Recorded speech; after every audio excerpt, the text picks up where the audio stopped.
За одоо та бүхэндээ энэ BD вирусын эмчилгээний талаар товч мэдээлэл өгье гэж байгаа.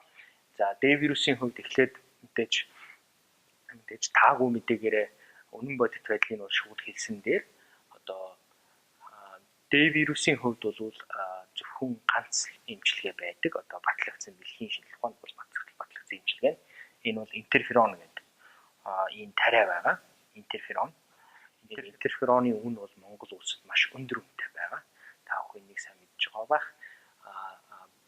Бид нар интерферон тарианы үнийг бууруулах талаар нэгэд арга хэмжээ авсан, зохих хэмжээнд буурсан Монгол Иммунпикс сэтгүүн нарыг гэсэн хоёр компаниар одоо дамжиж орж ирж байгаа. За тэгэхээр зэрэг та бүхэн энэ талаар бол тэдгээр компаниудтай холбоотой мэдээллүүдийг авч болно. За D вирусын хувьд энэ бол зөвхөн ганц одоо хийгдэж байгаа энэ эмчилгээний тэгээд нэлээд интерферон эмчилгээ бол яадаг вэ гэхээр зэрэг тойруу замаар үйлчлэлтэй хүний дархлааны системд үйлчлээд дархлааны систем нь тэр одоо D вирусыг юм уу ингэж үйлчилдэг учраас тойруу замаар үйлчилдэг учраас ихэнх сөрөг нөлөө бас нэлээд ихтэй байдаг. За дангаар нь хийсэн тохиолдолд бол бас арай бага. Гэхдээ үс унах, байнгын ханиадтай юм шиг байх ийм одоо сөрөг үр дагавруудтай. Тэгээд дээр нь нэмэгдээд яг эмчилгээний үр дүнгийн хувьд бол ойролцоогоор нэг 30 орчим хувийн одоо магадлалтай. Одоо B вирустэй хүн бол жишээлхэд ойролцоогоор нэг 20-с 25 жилийн хооронд илгэний хорт хавдар хатуурал болдог бол D вирусын хувьд энэний тал нь магадгүй 10-аас 15 жилд. Тийм болох төр зэрэг энэнийг бид нар энэ эмчилгээг муу гэд хийлгэхгүй байх нь бол зарим тохиолдолд бол их буруу сонголт байна.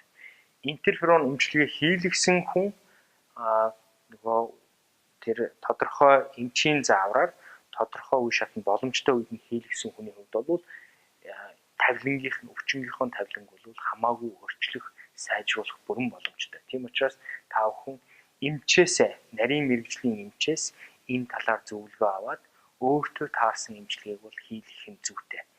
Хүнд хэцүү гэж хэлээд эмчлүүлэхгүй байх бол өвчний явцыг хурдасгаад илүү муу дагуулах боломжтой учраас.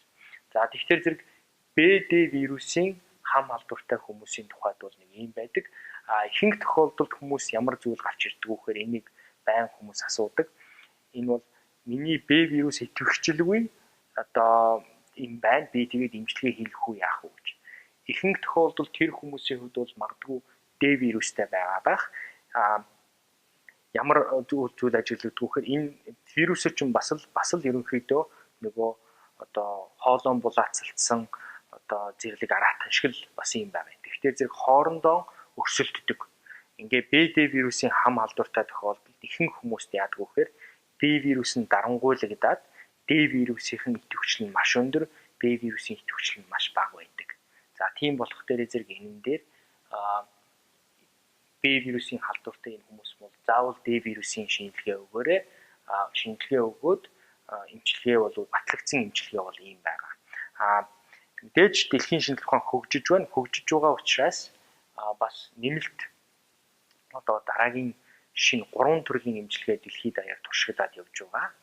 За та бүхэн бас бидний урилгаар, онон сангийн урилгаар Стэнфордын их сургуулийн Jeffrey Glenn гэдэг эрдэмтэн D вирусын шинэ эмчилгээг нээчихсэн Eiger Biopharmaceutical гэж компани байгуулад тэр нь одоо Америкийн хөрөнгөний зах зээл дээр хувьцаа гаргаад зараад явж байгаа ийм компани. Тэр компанийн хувьд Lonafarnib гэдэг энэ имийг туршигдаад явж байгаа. За тэгэхээр энэ имийг одоо Монгол улсын насанд хүрсэн 120 орчим мянган энэ нар дээр гэдэг энэ хүмүүст өвчтэй байгаа хүмүүстэй гэдэг аль болох хурдан одоо хүргэх үүднээс энэ дээр хамтран ажиллаад явж байгаа. Тэгэхээр энэ дээр тодорхой мэдээллүүдийг бол цааш өгнө. За мөн Mercludex бас өөр нэг тийм biopolymer Канадын бас компани туршигдаад явж байгаа. Тэр мэдээллүүдийн талаар та бүхэн интернетээс ороод D вирусын эмчилгээний талаар бас судлаад үзэх бас бүрэн боломжтой. За D вирусын хувьд бол асуудал юм байна. байдал бол нэлээд төвөгтэй. Гэхдээ шинжлэх ухаан хөгжиж байна. Битгий сэтгэл санаагаар унаарай. D вирусын халдвартай өвчтнүүд маань биднэрт бас боломж байгаа. Шинжлэх ухаан хөгжиж байгаа учраас тийм болох дээр зэрэг гамаа сайн бариад бас интерферон эмчилгээ хийх үү бусад нарийн мэрэгжлийн эмчтэй хандаад эмчилгээнийхээ талаар бол сонголтыг та сайн хийх ёстой юм шүү. Хамгийн чухал зүйл эмчид хандаад нарийн мэрэгжлийн эмчээс зөвлөгөө авч эмчилгээ хийх. За B вирусын хувьд бол дан вирусын халдвартай тохиолдолд бол 2 төрлийн эм байгаа. Дэлхийн эрүүл мэндийн байгууллагаас одоо эмчилгээнд юу яаж байгаа. Энэ нэгдүгээрт нь Entecavir гэж юм би. Entecavir. Монголчууд бол энийг одоо бас нэлээд хэрэглээд дадчихсан байгаа.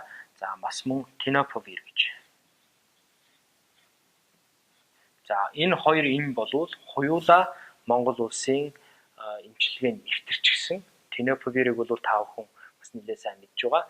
Тэр байтугай одоо Tenofovir-ийн үнийг бол бид илүү бүтэн Монгол хөтөлбөрийн хүрээнд нэлээд сайн хямдруулж чадсан юмуудын нэг. Урд өмнө бол 220 мянган төгрөгөөр ерөнхий нэршлийн эм зарагчсан бол одоо 25 орчим мянган төгрөгөөр шууд авах боломжтой. Мөн Tenofovir энийг эрүүл мэндийн даатгалын сангаас хөнгөлөөд эхэлчихсэн байгаа. Тийм учраас энийг хөнгөлөлт бол ойролцоогоор хөнгөлсөний дараа 6 орчим мянган төгрөгөөр зарагдаж байгааг бид сүүлийн мэдээлэл бол тийм байна. Эрүүл мэндийн даатгалын хөнгөлөлт нь алтаг оног байгааг бол бид бас сайн мэдж байгаа. Энийг илүү одоо сайн болгох тийм зүйлүүд бол мэдээж хэрэгтэй байгаа. За Tenofovir, Entecavir эмийн хувьд бол энэ B вирусын дан халдвартай хүмүүст бол их сайн үйлчилгээтэй юмуд аль аль нь. Tenofovir-ийн хувьд бол юуг D вирусын идэвхжлийг бол дарангуйлдаг. Тэгээд ер нь бол үйлчилгээний хувьд энэ хоёр юм бол хоёулаа сүүлд гарсан нэлээд маш сайн үйлчилгээтэй ийм юмуд. Тийм болохоор B вирусын дан халдвартай улсууд бол энэ юмуудыг аваад хэрэглээд уухад бол Entecavir, Tenofovir хоёрыг уухад бол эмчилгээний үүдэн бол маш сайн байна. Дахиад давтаад хэлье. Алив эмчилгээ хийлэхдээ зөвхөн дур мэдэн эм авч ууж өөрийгөө эмчилж бол ерөөсөө болохгүй. Заавал нарийн мэрэгжлийн эмчийн зөвлөгөөг дагаж хяналт хийлгэж уулгах хэрэгтэй. Эм гэдэг бол нэг ёсондоо хор. Давхар халдвартай хүмүүсийн тухайд бол энэ юмуд бас зохих нөлөөтэй. Тэгээд энэнийг бол бид нар энэ хүнд ингэж нөлөөлнө, тэр хүнд тэгж нөлөөлнө гэж хэлэх бол боломж байдаггүй. Нарийн мэрэгжлийн эмч өвчтөн тус бүрээр нь үзээд өвчтөндөө тохирсон, тэр хүн тохирсон эмчилгээ хийх ёстой учраас та бүхэн нарийн мэрэгжлийн эмчт заавал хандаж эмчилгээ хийлгээрэй. Ерөнхий мэдээллүүдийг бол энэ видеогоор дамжуулаад би та бүхэнд өгч байгаа. Эмчилгээний тухай энэ мэдээллүүдийг энэ видеог хэрэглээд шилхэд өөртөө эмчилгээ хийж болохгүй. Entecavir, Tenofovir-оос тусад бас нэлээд олон төрлийн B вирусын эмүүд байгаа. Энэ элэг бүтэн Монгол хөтөлбөрийн хүрээнд бол Novartis компани Telbevudin гэж юм нэг бид бас Telbevudin гэж юм би. Энэ эм бол Монгол улсад хуучин 450 орчим мянган төгрөгөөр зарагддаг байсан. $450 зарагддаг байгаа. 450 мянга болоод элэг бүтэн Монгол хөтөлбөрийн хүрээнд Novartis компанитай бид холбогдоод эмийн үнийг бол маш сайн бууруулж чадсан. Ойролцоогоор Монгол улсад бол одоо 80-аас 85 мянган төгрөг зарагдж байгаа.